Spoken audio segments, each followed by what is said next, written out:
There are a couple of things I'd like to come back to in looking at the nature of science, and one of those was this issue of objectivity. Again, when we look at controlled studies, I want to contrast that with what we would consider anecdotes or testimonials.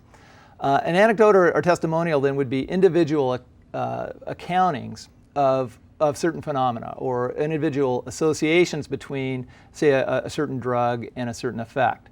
So, for example, I remember years ago my mother-in-law saying that she had taken some ginkgo biloba, and thought that that had actually improved her vision.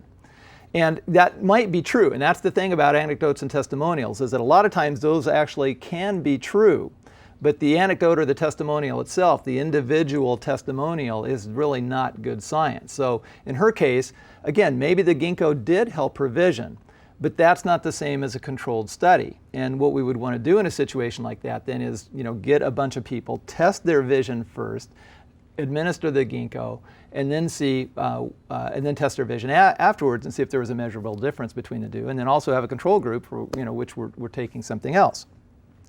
So part of the problem as we look at objectivity, especially as it relates to anecdotes and testimonials, is what's known as the placebo effect. So the placebo effect is where people think they are better, even though in reality they may not have a measurable difference. And so again, certainly when we're talking about humans and human feelings and so on, the complexity of that, the placebo effect can be significant. So again, just by taking medication, by having hope, that actually makes you feel better.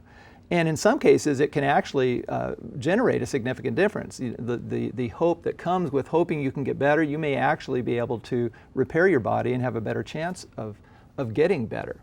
So the placebo effect actually can be a real effect. So to account for the placebo effect then and ensure objectivity in controlled studies, there are a couple of kinds of studies that are done. One would be a blind study. So let's say then that researchers suspect that a certain drug may help, in cancer.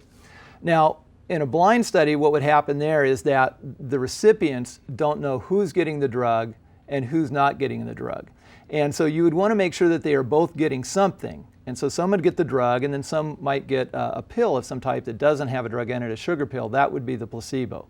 So you might have 100 people who get the drug, 100 people who get the placebo, but the subjects do not know who's getting the drug and who's getting the placebo. That's a blind study.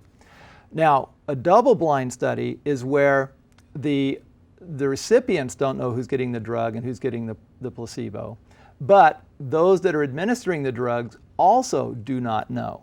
And so the reason for that is that you don't want any kind of prejudice with the administrators of the drug as well. In other words, they might be treating people differently. Maybe the people who are getting the drug, they'll be saying, now you need to take this exactly at these times and with this particular food and so on. And then they would tell the other people with the placebo, yeah, just make sure you take your pills when you're directed to. And so the people who are getting the drug or the placebo may be able to tell who's getting the drug or the placebo based on how they're being treated. So in a double-blind study then, the subjects don't know who's getting the drug or the placebo, and the administrators of the drug don't know. And then there will be someone up above that who basically, once the study is done, quote unquote, removes the blinds, and then we find out who got the drug and who didn't. So the double-blind study really is the gold standard of a controlled study. And again, a lot of students ask me about supplements, for example, and supplements aren't subject to the same kind of rigors of testing that drugs are. And so again, I would just be careful with those. And if you contact a company and if you ask for a double-blind study and they say, well, I can give you 50 testimonials, that's bad science. And there's a reason why they haven't done those double-blind studies. If they can make, $50 million a year by not doing those studies, they're not going to do them. But that's when you should be suspicious, if they haven't done the double-blind study and they're more than happy to give you testimonials. So again, I would be careful of those kinds of things. And then I would also like to just briefly come back again and also talk about kind of the conflict between religion and science. As I kind of summarized at the end of the module, I think that it's certainly possible, and I think most people, practice both science and religion in their own lives. And I think part of it is just perspective. Being able to look at the same phenomenon from two different perspectives, a scientific perspective and perhaps a religious perspective.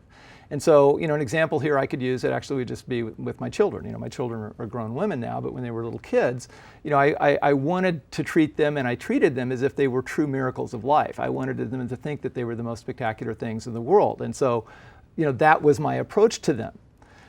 So that's not a very scientific approach. I just wanted them to think that they were the greatest thing in the world. But by the same token, I also know what they are in a biological sense. I know that they're the product of a sperm and an egg, and I know through mitotic division and differentiation of cells, they came to be what they are. And there are times when you need to know that they are biological entities. If they break an arm or if they're sick and they need medication and so on, you have to think of them as biological entities. But by the same token, I could also look at them as miracles of life. So even though science and religion really are different things, science is all about objectivity, religion is all about faith. Those are diametrically opposed. But there are times in your life where not being scientific is really important, and there are times in your life when being scientific is important. And again, I think we have a lot of challenges facing us in this next century, certainly, and maybe a lot quicker than that.